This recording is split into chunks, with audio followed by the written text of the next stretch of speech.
Under Committee Rule 9, we will now question witnesses under the 5-minute rule. I'll recognize myself for 5 minutes of questioning.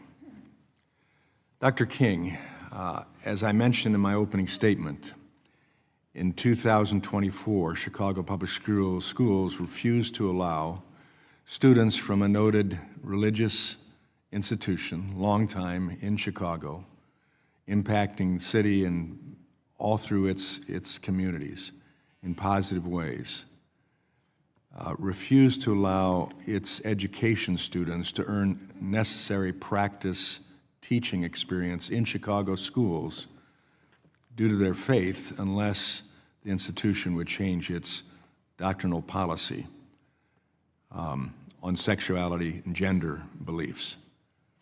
For Chicago Public Schools, this was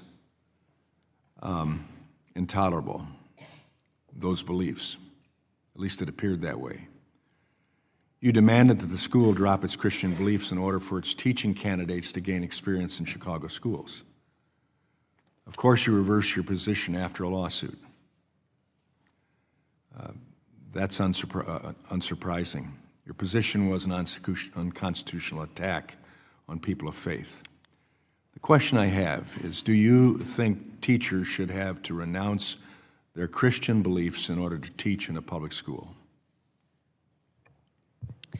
Thank you for the opportunity for me to address the Moody Bible Institute. And Chicago Public Schools has many universities with religious affiliations. And in entering into a partnership, there is a standard vendor contract that we ask those university partners to sign on to. There was a challenge with Moody agreeing to sign on as the other universities, and I'm happy to report that yes, we were able to reach an agreement, and those student teachers will be entering Chicago Public Schools as student teachers in the fall. But after a lawsuit. But the question was, do you and the Chicago Public School System believe that teachers need to renounce their faith principles in order to teach in the school? I actually started my teaching career in a Christian school, and although— There ought to be an easy answer then. What's your answer? Do Christian teachers need to renounce their faith in order to teach in Chicago Public Schools? No, they do not. Are teachers who believe that marriage is only between a man and woman welcome in your district? Could you repeat that question for me, please? Are teachers who believe that marriage is only between a man and woman welcome in your district? When teachers arrive, student teachers or any staff members that work in Chicago Public Schools in any capacity, we ask that they adhere to the Chicago Public Schools policies. We do not ask for their beliefs, but we do ask that all employees adhere to Chicago Public Schools policies. Which is justified. But in this case with Moody, the students were not going to be allowed because the institution believes in a marriage between male and female. And that was what the lawsuit was about. And so I challenge you to make sure it's very clear that while policy needs to be followed, yet teachers can continue to hold those beliefs that are strongly held religious beliefs. Let me move on. Dr. Sue.